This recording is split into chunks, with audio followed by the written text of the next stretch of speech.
This is a story of a mother's endless devotion, a son's unwavering love, and a betrayal so deep that it came from the very person who was meant to protect and cherish the family home. It is a story that will pull at your heart, one that will stay with you long after you hear it. The mother at the center of this story was named Sarah, and her son, the bright light of her life, was named David. From the very moment he was born, Sarah poured every ounce of herself into raising him. She nurtured him, protected him, and dreamed of a life for him that she could never have for herself. David grew up surrounded by her love, learning the meaning of kindness, honesty, and perseverance.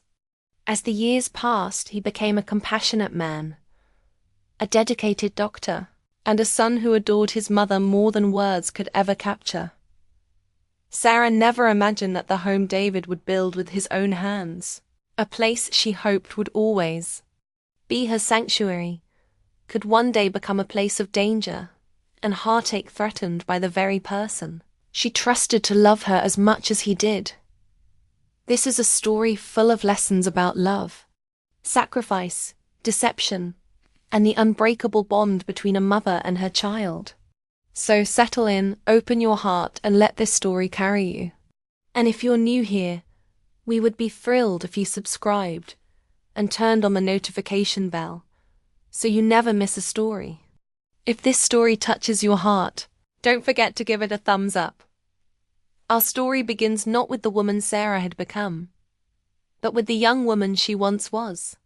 Many years ago, at just 29, Sarah's life shattered in ways she never could have imagined. One ordinary afternoon, she came home early, hoping to surprise her husband. She expected smiles, warmth, maybe a quiet hello. But instead, the surprise was hers.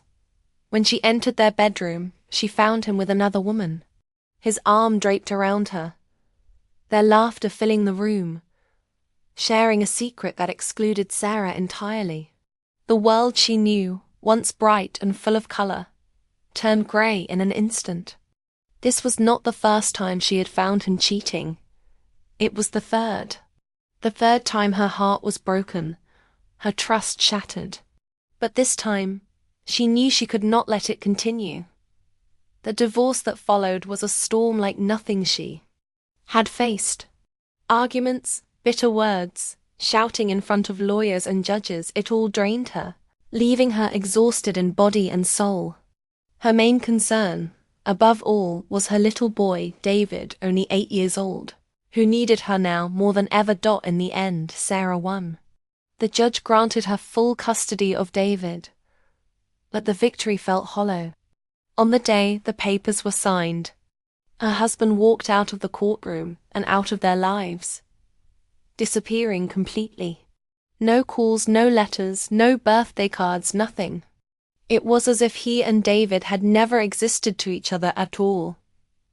Sarah was left to face the world alone, raising her young son with nothing but love and determination. Money was scarce, and she had few special skills, but she had a strength she didn't yet realize she possessed. Every day she worked tirelessly. In the mornings, she was a waitress at a small diner, rushing around with heavy trays and a coffee pot that burned her hands, her feet aching before the sun had fully risen. Afternoons were spent cleaning houses for wealthy families, scrubbing floors, polishing furniture, all while thinking of her own modest home and the little boy waiting there for her. On weekends, she picked up shifts at a clothing store, folding clothes and smiling at customers, even when exhaustion made her body scream for rest. Every day brought worry. Would she have enough for rent? Could she buy David the shoes he needed? The ache of betrayal lingered in her chest, a dull reminder of the man who had abandoned them. Every sacrifice mattered. Many nights she would eat only a slice of bread so David could have a full, warm dinner. She smiled at him as he ate, hiding the rumble of her own empty stomach. Nights were spent sewing buttons and mending torn jeans, so that he would always look neat and cared for at school. Sarah poured all her love, her energy, and her soul into raising him. She was both mother and father, strict but fair, guiding him with a firm hand and an open heart. She sat with him at the kitchen table, helping with homework, attended every school event, cheering louder than anyone else when he succeeded. She taught him to be strong, to face hardships with courage, to never give up, no matter how life tested him. Years passed. David grew from a small, curious boy into a brilliant, hard-working young man. He saw his mother's sacrifices, her worn hands, her tired eyes. Her struggles became his motivation. He studied tirelessly, earned scholarships, and eventually entered medical school. The day he became a doctor was Sarah's proudest moment. All the long nights, skipped meals, and lonely hours had led to this. Her son had made it, building a life full of promise and security, a life she had dreamed for him. But the toll of her years of hard labor began to show. Her body weakened, her old injuries worsened. A hip dislocation left her in constant pain, walking with difficulty, sometimes needing a wheelchair to move. David, seeing his mother struggle, acted immediately. "Mum," he said, his voice thick, with love and determination, "you are not living alone anymore. You're coming to live with me. You took care of me my whole life. Now it's my turn to take care of you." He welcomed her into his beautiful, spacious home, a room on the ground floor prepared especially for her.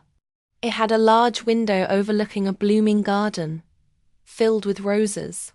He made sure she had everything she could possibly need, treating her with the love and respect she deserved.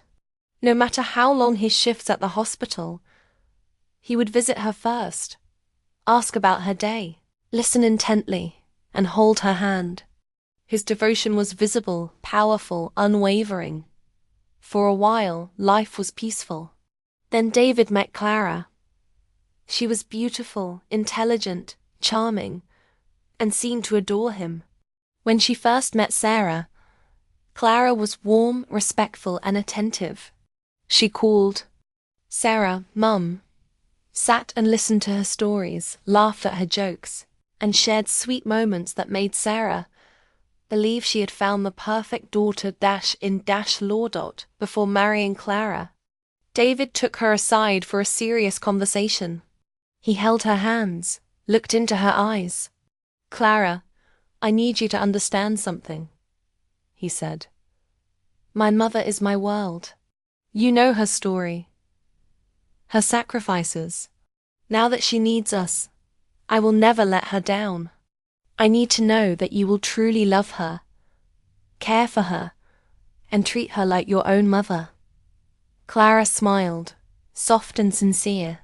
"Of course," she said. "Your mother is wonderful. I already love her. She will be my mother too. I promise. I will take care of her and honor her always. You will never have to worry." David believed her. He married her with hope and joy, convinced he had built a complete and loving family. At first, it seemed perfect. Clara brought Sarah breakfast. In the mornings, fluffed her pillows, asked if she needed anything, spoke with a gentle, sweet voice. She smiled constantly, her warmth seeming endless. But Sarah soon noticed a change. The kindness only appeared when David was home. When he left for long hospital shifts, the house grew silent. In that quiet, Clara changed. The smiles vanished. Warmth turned to coldness, the sweet voice became flat. Small actions began to reveal the truth: a tray set down too harshly, a question answered with silence, a request for water ignored for long stretches. At first, Sarah doubted herself. Maybe she imagined it. Maybe she was overthinking. She didn't want to burden anyone. She loved her son too much to cause trouble. So she stayed quiet, her stomach knotted with worry, her heart heavy with the feeling that something was not right. She did not yet know that this small, quiet tension was just the start of a hidden storm. a private darkness that would threaten everything she held dear. The changes in Clara was like the sun disappearing behind a dark cloud. One moment there was warmth and light, the next a sudden biting cold. The changes only happened when the sound of David's car faded down the street, and the front door was locked. For the day. At first these cruelties was quiet. It was in the things she did not do. If Sarah dropped the book she was reading, Clara, who was in the same room, would pretend not to see. Sarah would have to struggle, her hip aching with pain, totter and reach it herself. If Sarah asked for a blanket because she felt a chill, Clara would say, "In a minute." But the minute would turn into an hour and then woe, and the blanket would never come. Sarah felt a deep confusion in her heart. She would ask herself, did I do something wrong? Did I say something to offend her? She tried to be extra careful. She made sure her room was always neat. She never asked for too much. She only spoke when she was spoken to, her voice soft and polite. She did not want to be a problem. She did not want to give Clara any reason to be unkind. But it did not matter what Sarah did. The coldness grew. It began to turn from quiet neglect into something much darker. One afternoon, Sarah was in her wheelchair in the kitchen watching Clara prepare lunch. She wanted to feel useful. She wanted to help, even in a small way. "Clara, my dear," she said gently, "would you like me to pour tea water for us?" Clara did not look at her. She just pushed 2 glasses and a jug of water across the counter towards Sarah. "Fine," she said, her voice sharp. Sarah's hands were not as strong as they used to be. They trembled a little. As she tried to pour the water, her hand shook and some of the water spilled onto the clean kitchen counter. It was not a big spill, just a small puddle. "Oh, I am so sorry," Sarah said immediately, her face full of embarrassment. "I am so clumsy. Let me clean that up." She started to wheel herself towards the sink to get a cloth. Suddenly Clara slammed a knife down on the cutting board. The sound made Sarah jump. Clara turned around and her face was like a thundercloud. The polite mask she wore to David was completely gone. Her eyes were narrow and filled with a strange, ugly anger. "You did that on purpose, didn't you? You old woman. You just wanted to make a mess for me to clean up. You were always trying to make more work for me." Sarah was shocked. Her heart started to beat fast like a trapped bird. "No, Clara. No, it was an accident. I promise. My hands, they are not very steady today." But Clara was not listening. She walked over to Sarah's wheelchair. She grabbed the handles from behind, her grip hard and painful. "Y'all think you can just sit there all day being useless and making messes," she said, her voice low and full of venom. Before Sarah could respond, Clara gave the wheelchair a violent shove. It was not a gentle push. It was a hard, angry jerk that sent a sharp shooting pain through Sarah's bad hip. Sarah cried out, a small gasp of pain and surprise. The wheelchair rolled forward and banged into the kitchen table. Clara just stood there watching her, a look of cold satisfaction on her face. "Next time, be more careful," she said. Then she turned back to the counter and continued making lunch as if nothing had happened. Sarah sat in her wheelchair trembling. It was not just the pain in her hip that hurt. It was the shock. It was the cruelty. It was the pure, undeserved hatred in Clara's eyes.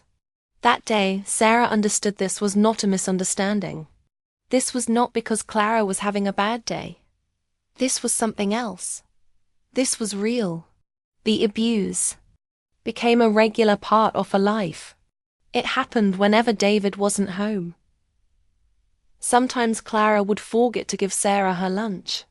Sarah would sit in her room, her stomach empty, listening to Clara moving around the house until David was due home.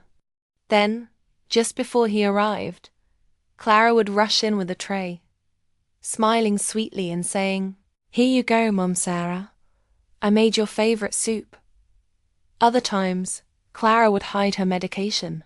Sarah's hip would ache with a deep burning pain, but when she would ask for her pills, Clara would pretend she couldn't find them.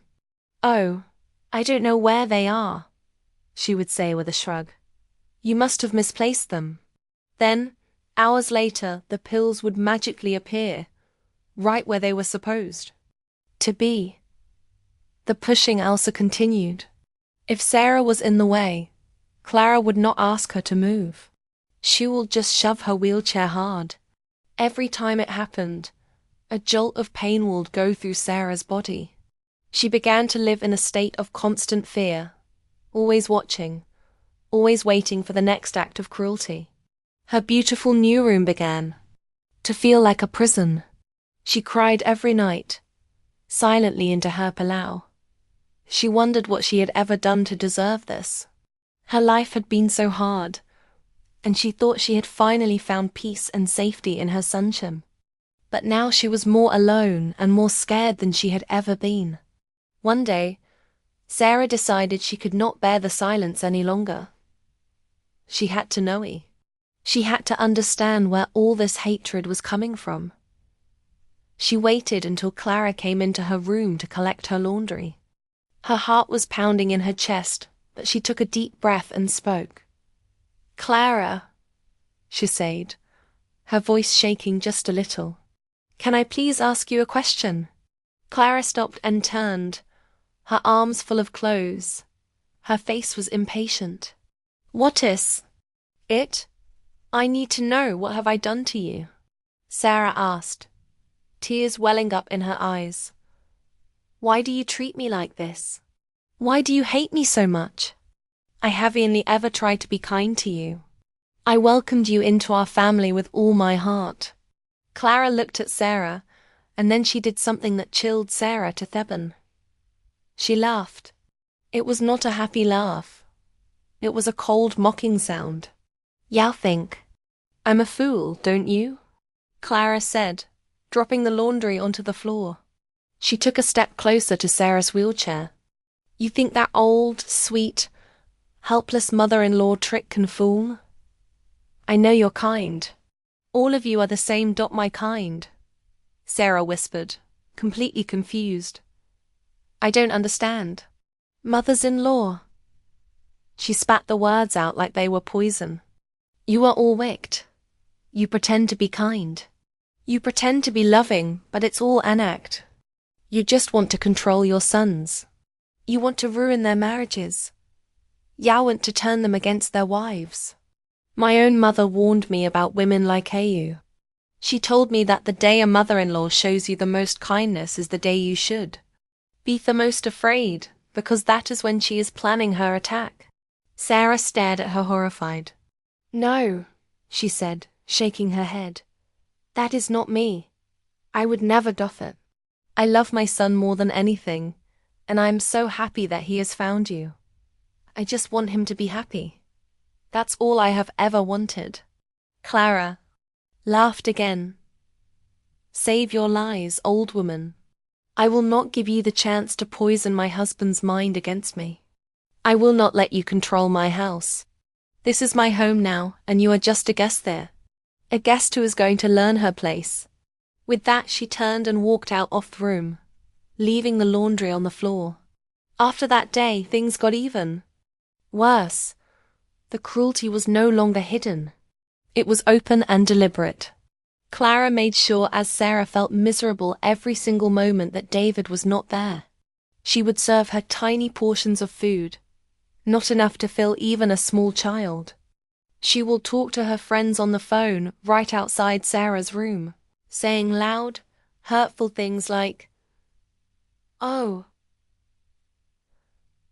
having an old sick person in the house is such a burden. It completely ruins the atmosphere." Sarah's heart was broken.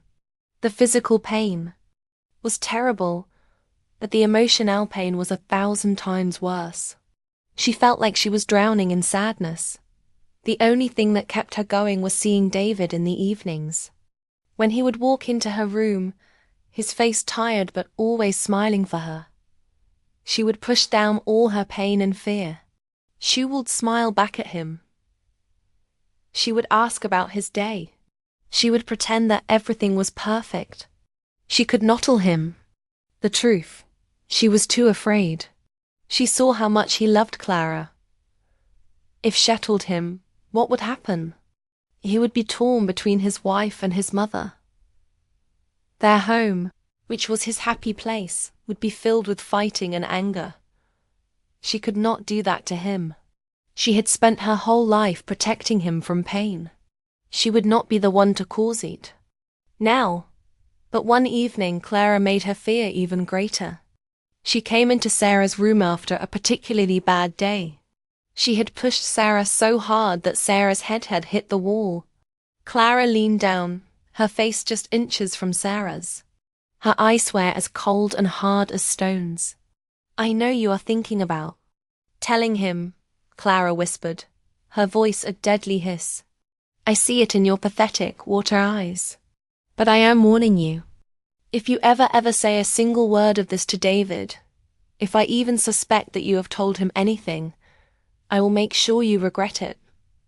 She paused, letting the threat hang in the air. "I will poison you," she said, her voice dropping even lower. "Not all at once. It will be slow. A little bit in your tea one day, a little bit in your soup the next. You will just get weaker and weaker. And when you finally die, everyone will think it was just your old age. David will cry, and I will be right there to comfort him. Do you understand?" "Me?" Sarah stared at her and saw nothing but pure empty darkness. She believed her. She truly believed that Clara was capable of doing it. From that moment on, Sarah was trapped. She was a prisoner, not just in the house, but in her own silence. She was living with a monster, and her own son had no idea. She had to protect him, but she also had to protect herself. Her secret was a heavy, terrifying weight, and she had to carry it all alone. The days that followed Clara's terrible threat were the darkest of Sarah's life. The house was no longer a home. It was a cage. And in this cage, there was a silent predator. And there was Sarah. Every morning when she heard David's car leave for the hospital, a cold wave of fear would wash over her. The silence he left behind was heavy, filled with the unspoken promise of cruelty. Clara's abuse now had a new, sharper edge to it. She seemed to enjoy the power she had over Sarah. She knew Sarah was too terrified to speak, and this knowledge made her bolder. She would leave Sarah's meals just out of reach on a high counter and watch with a small cruel smile as Sarah struggled to get to them. She would unplug the television in Sarah's room and hide the remote, leaving the old woman to sit in complete silence for hours with nothing but her own fearful thoughts for company. Every act, no matter how small, was a reminder of the threat. A reminder that Clara held Sarah's life in her hands. Sarah grew thinner. The light in her eyes began to fade. The joy she felt when David came home was now mixed with a deep, bitter sadness because she had to lie to him with every smile. The breaking point came on a Tuesday afternoon. It was a grey, rainy day. Sarah was sitting in her room looking through an old photo album. It was her most precious possession. It was filled with pictures of David as a little boy. There he was with a gap-to smile on his first day of school. There he was proudly holding up a drawing of a lopsided house. There was her favourite picture of all, a photo of the two of them sitting on a park bench. David weighs about 10 years old, and he had his arm around her shoulders, his face full of boyhood love and pride. Sarah's own face in the picture was tired, but she was smiling a real, genuine smile of pure happiness.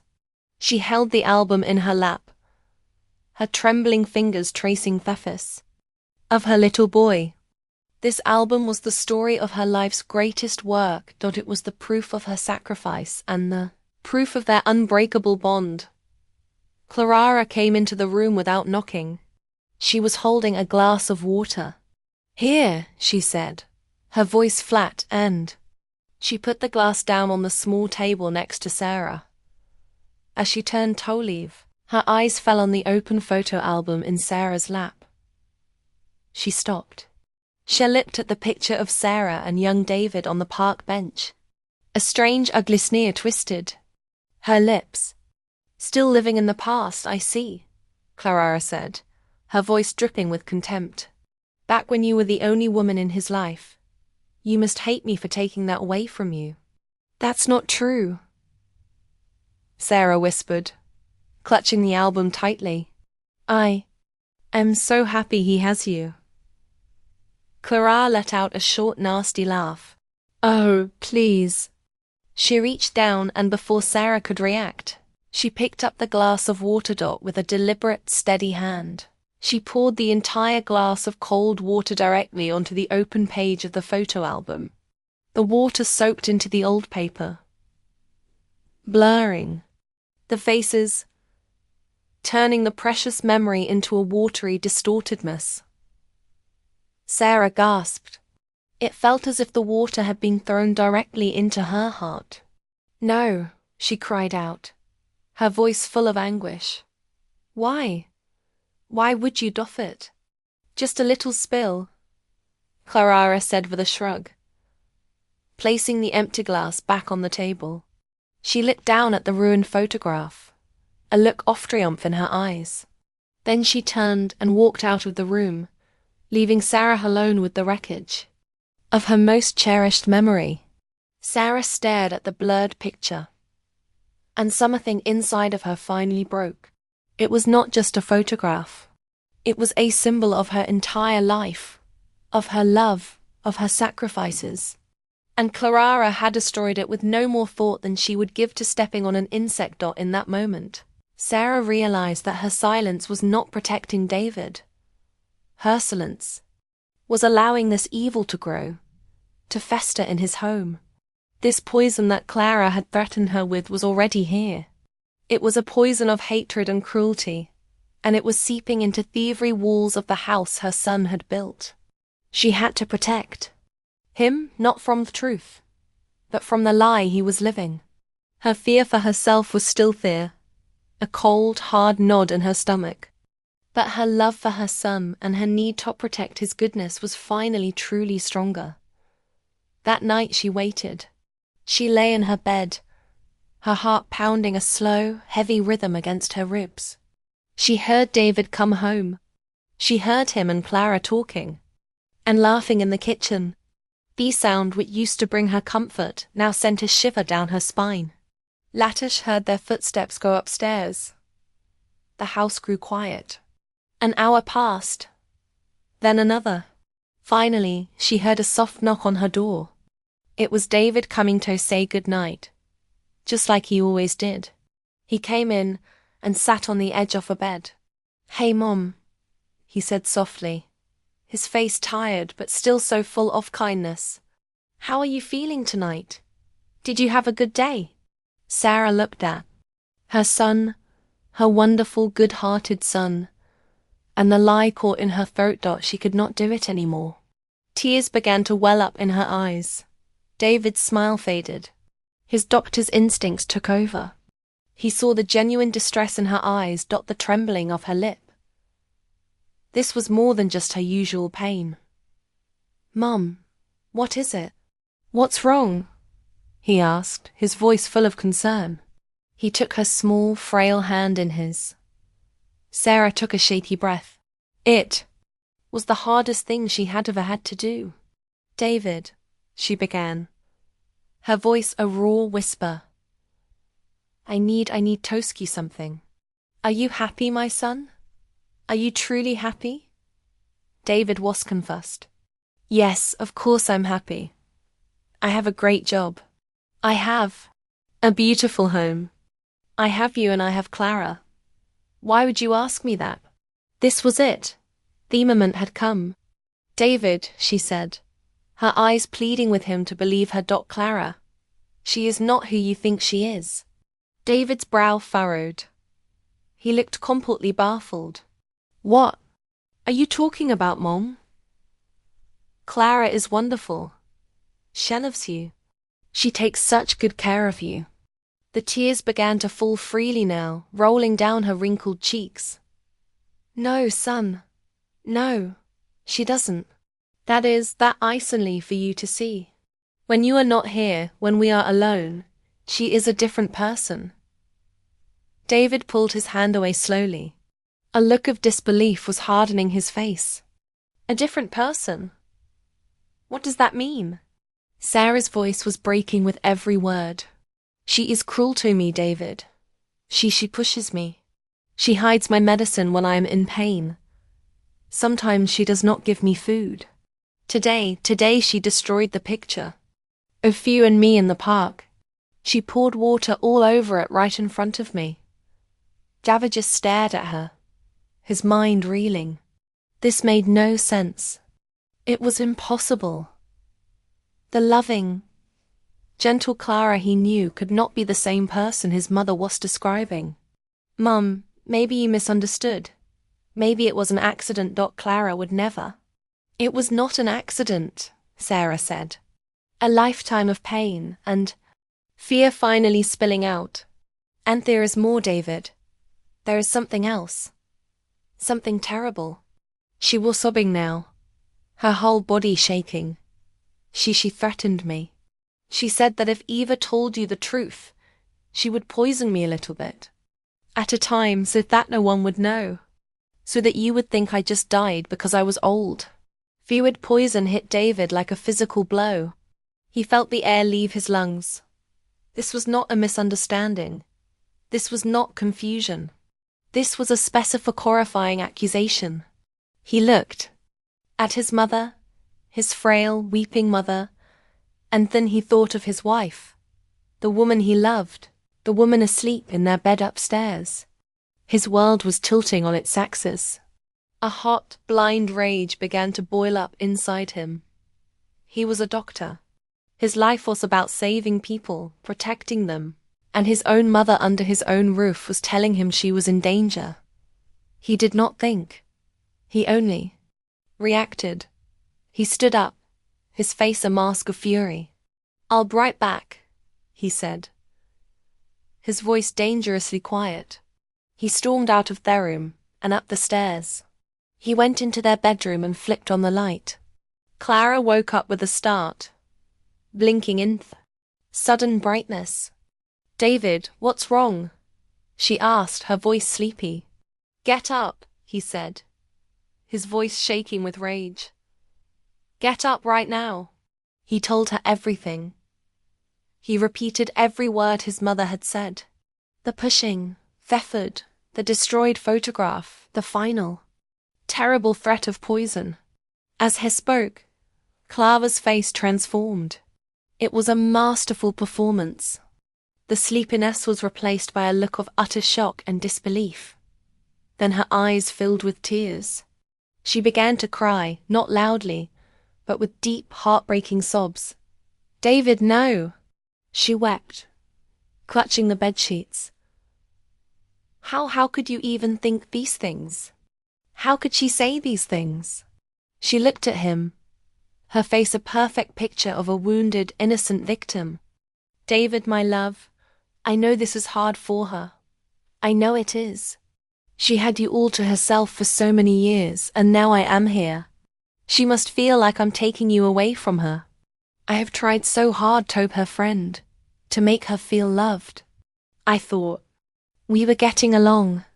She shook her head, tears streaming down her face. "The picture, it was an accident, David. I swear it was. I tripped and the water spilled. I told her I was so sorry. As for the other things, her medicine, her age, sometimes she gets confused. She forgets things. She imagines things. Oh, David, this is breaking my heart. She is turning you against me. I knew this would happen. My mother warned me this would happen. David stood there, his anger beginning to falter. He looked at his crying wife, who seemed so genuinely hurt, so devastated by the accusations. Her explanation, it sounded so reasonable. His mother was old. She was on strong medication. Could she be confused? Could she be jealous and not even realize it? The seed of doubt had been planted. He looked from his wife's tear-streaked face back, towards the hallway that led to his mother's room. His heart was being torn in two. He loved his mother with every fiber of his being, but he also loved his wife. One of them was telling a terrible story, and for the first time in his life, he did not know who to believe. The rest of the night was sleepless for everyone in that house. David left his bedroom and went to sleep on the sofa downstairs. He could not bear to be in the same room as Clara, but he also could not bring himself to go back to his mother's room. He was lost in a fog of confusion and doubt. He lay there in the dark, staring at the ceiling, replaying both conversations over and over in his mind. He saw his mother's face etched with genuine terror, her tears real and heartbreaking. He heard her desperate whispers about being poisoned. A mother's love, he knew, was the purest thing on earth.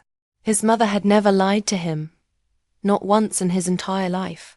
Her whole world had been built around protecting him and telling him the truth. But then he saw Clara's face. Her beautiful face crumpled in what looked like absolute agony. He heard her heartbroken sobs, her voice full of pain as she spoke of his mother's confusion and possible jealousy. Could it be true? As a doctor, he knew that aging and medication could sometimes cause confusion, even paranoia. Clara's explanation that his mother felt replaced was a story as old as time. It made a sad, logical kind of sense. His heart was at war with his head. His heart screamed, "Believe your mother." But his head whispered, "Be rational. Look at all the facts." Clara had been nothing but kind and loving in front of him. She was his wife, the woman he had chosen to build a life with. To believe his mother meant that his wife was a monster. A cruel, calculating monster woe was capable of the most evil acts. It was almost too horrible to imagine. The next morning, an icy silence filled the house. David got ready for work without saying a word to anyone. He saw Clara in the kitchen. Her eyes were red and swollen from crying all night. She looked at him with a silent, pleading expression. He just turned away. He quickly went to his mother's room. She was sitting up in bed looking small and fragile. She looked at him with hopeful, frightened eyes. He did not know what to say to her. "I have to go to work, Mom," he said, his voice flat. "We will talk more tonight." He could not meet her gaze. He turned and left, closing the door behind him, leaving his mother alone with a new and terrible kind of pain. The pain of not being believed. All day at the hospital, David could not focus. He moved through his rounds like a ghost. The faces of his patients blurred before his eyes. The words on their charts made no sense. His mind was a battlefield. His mother's terrified face, his wife's heartbroken face, the accusations, the denials. It was a storm of confusion that offered no peace. He had always been a man of logic, a man of evidence. As a doctor, he could not make a diagnosis based on emotion alone. He had to observe. He had to gather proof. And as he sat in his office staring at a patient's X-ray, an idea began to form in his mind.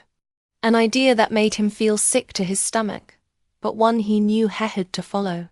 He had been fooled by his wife's emotional trick. He could feel it in his gut.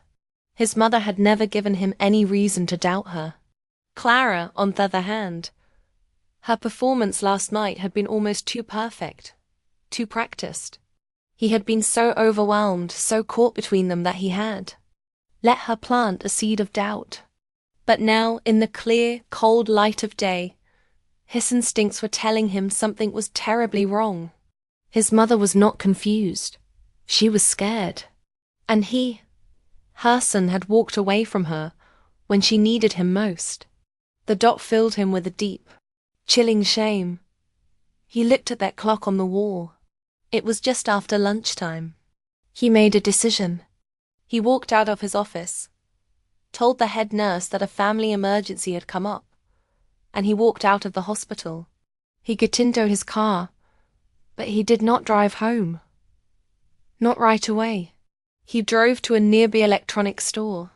He walked inside and bought a small discreet security camera, a nanny cam. It was so small it could be hidden almost anywhere. His heart was pounding as he drove home. He felt like a spy in his own life. He hated what he was doing, but he knew with a certainty that was growing stronger by the minute that it was the only way to find the truth. He had to see what happened when he wasn't there. He had to see which woman was the real Clara, the loving wife or the cruel monster. He parked his car down the street so Clara wouldn't see it from the window. He walked to his own front door and used his key, turning it as quietly as possible. He slipped inside. The house was quiet. He could hear the low sound of the television coming from the living room. Clara was in there watching a show. He moved silently like a thief down the hallway to his mother's room. The door was slightly ajar.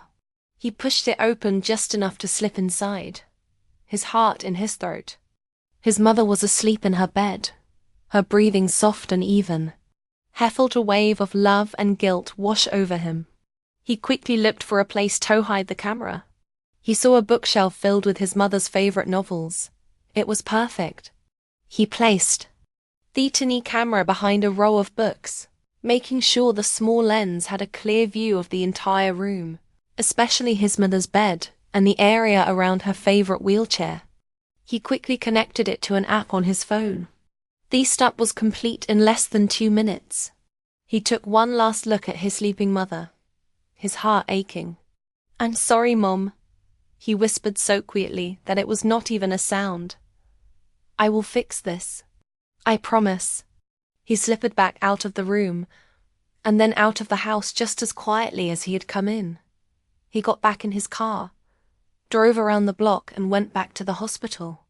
No one would ever know he had been gone. For the rest of the afternoon, he could not take his eyes off his phone. He sat at his desk pretending to work, but all his attention was on the live feed from the camera in his mother's room. For a long time, nothing happened. He just watched his mother sleeping peacefully. A part of him prayed that nothing would happen. A part of him hoped desperately that he was wrong, that his wife was innocent, that this whole nightmare was just a terrible misunderstanding. Then at around 3 o'clock, he saw the door to his mother's room open on the screen of his phone. Clara walked in. She was holding a tray with a cup of tea and a small plate of cookies. David held his breath. Clara walked over to the bed and gently shook Sarah's shoulder. "Mum, Sarah," he heard her say through the phone speaker.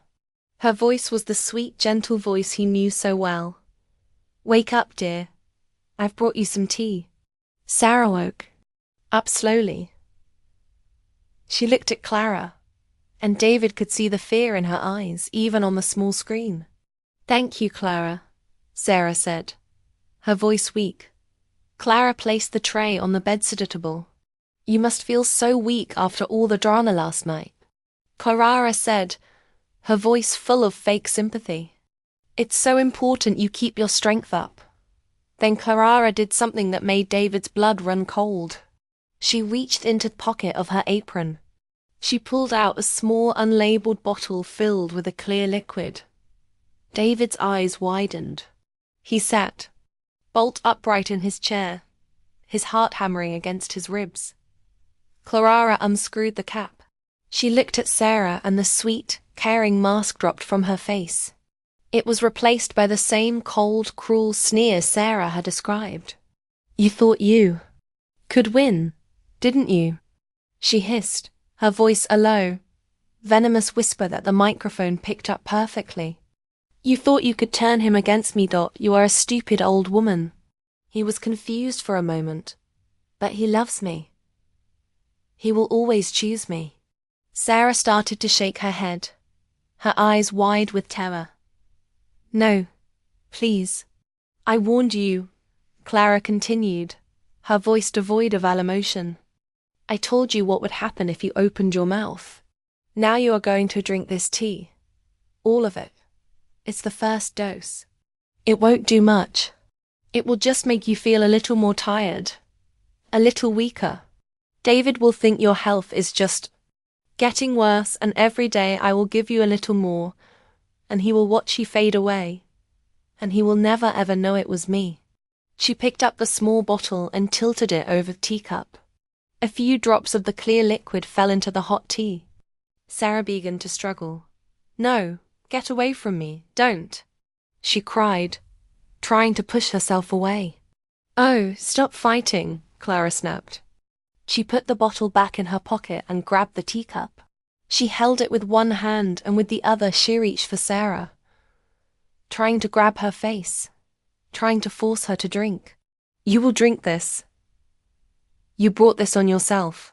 David was no longer sitting. He was on his feet, his phone gripped in his hand so tightly the screen was in danger of cracking. He was watching a live horror movie, and the victim was his own mother. The monster was his own wife. The rage he had felt last night was nothing compared to the icy, murderous fury that now filled every cell of his body. He did not hang up. He did not turn it off. He kept watching, his eyes burning as his mother fought for her life, her small, weak hands pushing against the woman who was trying to poison her. He needed to see it all. He needed this undeniable, horrifying proof. Then he turned and ran. He ran out of his office, not stopping to speak to anyone.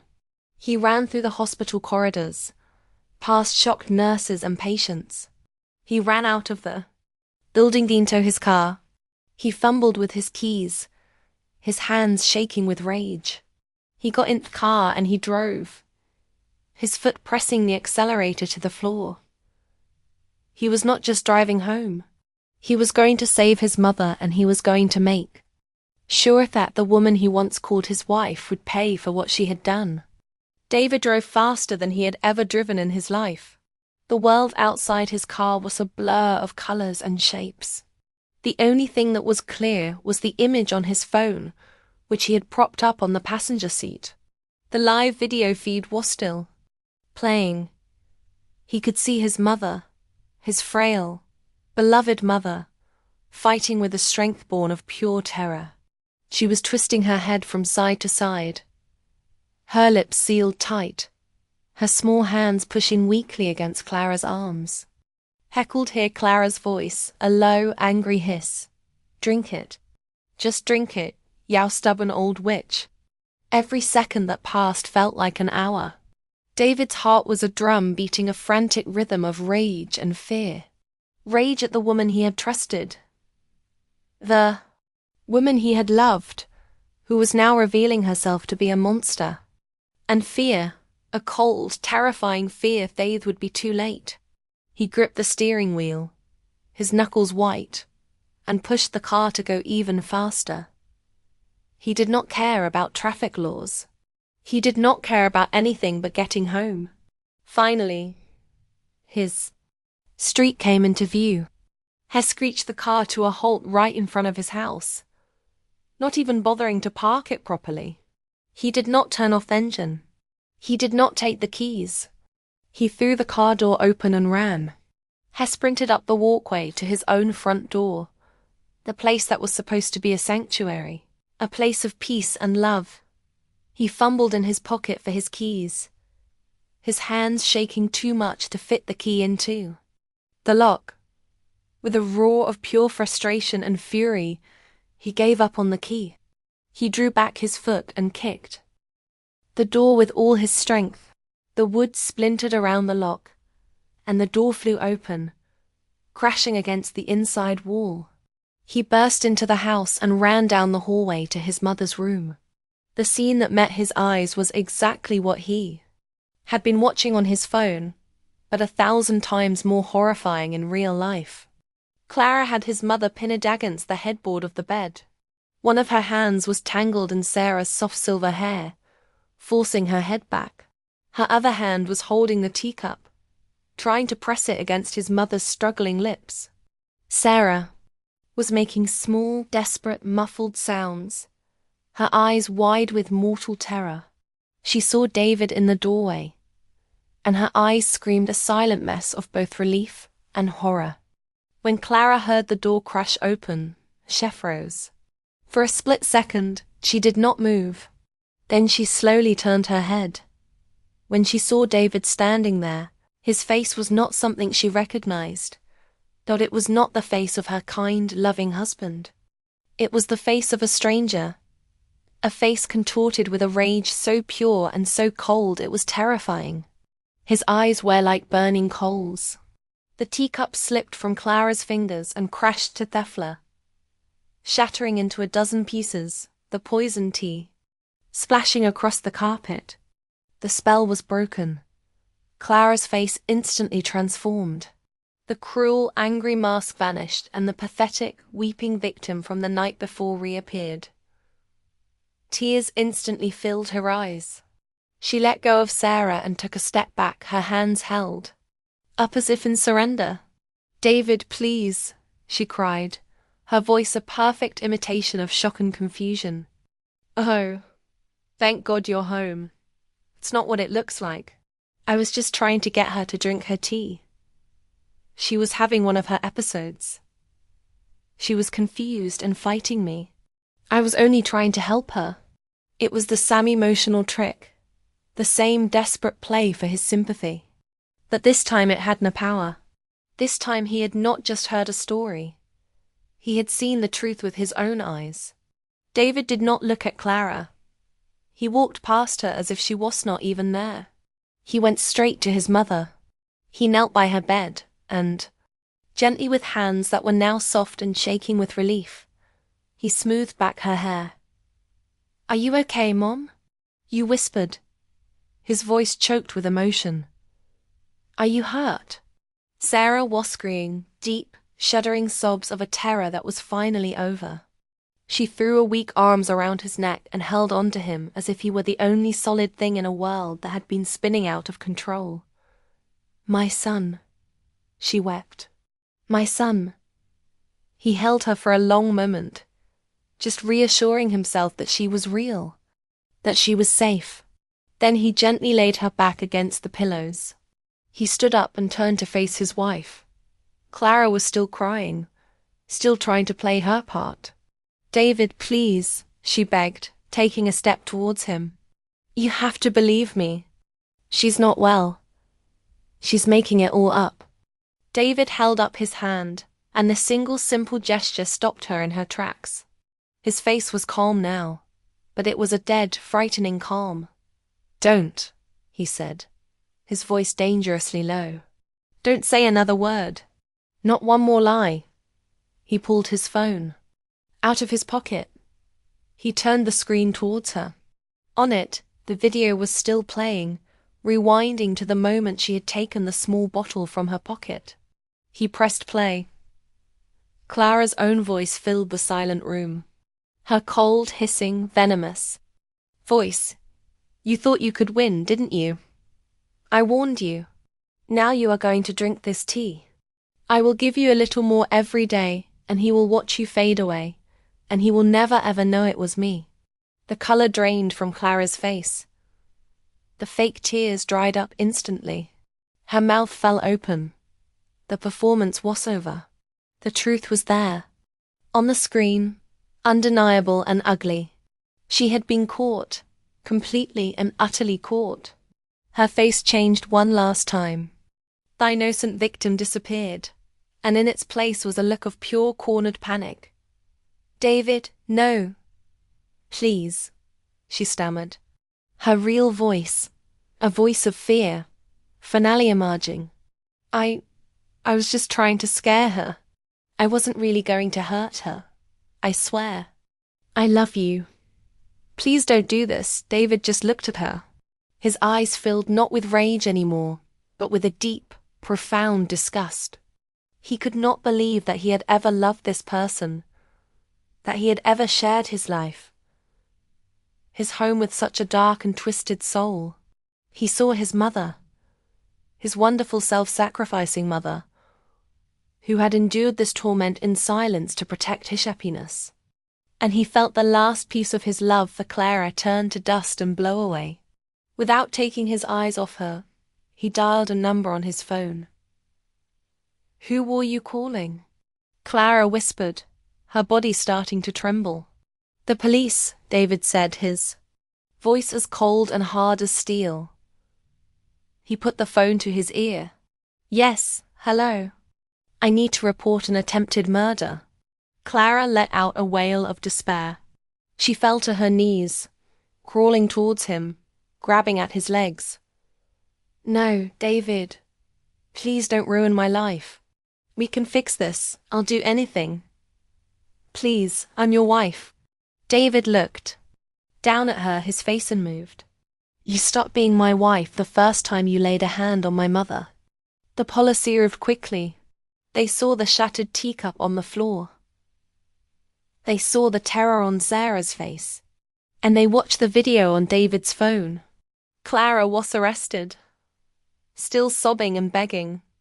Her pathetic pleasing down the hallway asked they led her away in handcuffs. In the weeks that followed, David's life was rebuilt. The divorce was swift. In court, the video was the only evidence needed. Clara was found guilty of attempted murder and was sentenced to 5 years in prison. The house that had become a place of fear was cleansed of her presence. But the most important healing was the healing that took place between David and his mother. He was consumed with guilt for ever having doubted her. "Mom, I am so sorry," he told her one afternoon as they sat together in the garden. "I should have believed you from the very first word. I can never forgive myself for making you feel like you were alone." Sarah reached out and took his hand. Her eyes were clear and bright again. The fear was gone, replaced by the same deep, endless love she had always had for him. "My son," she said, her voice soft but strong. "You have nothing to be sorry for. You were caught in a terrible web of lies. But you did not stay there. You searched for the truth and you saved me. You are my hero, David. You have always been my hero. And in that moment, sitting in the warm sunshine, holding his mother's hand, David finally understood the house, the career, the marriage. They were not the signs of his success. His true success was his mother. It was her love that had made him who he was. And protecting that love, honoring that sacrifice was the most important work he would ever do. Dear viewers, this story teaches us that the bond between a mother and child is one of the most powerful forces on earth. It reminds us to always listen to our hearts, especially when the people we love are in pain. And it shows us that while evil can sometimes disguise itself with a beautiful smile, the truth in the end will always come to light. Thank you for joining us on this emotional journey. What are your thoughts on this story? Was David right to call the police, or should he have handled it another way? If you were Sarah, would you have forgiven Clara? Let us know in the comments below. And don't forget to subscribe, give the story a thumbs up and turn on the notification bell so you don't miss any new stories from us. Until next time, be kind to one another, and always remember at Virtuous Stories we love.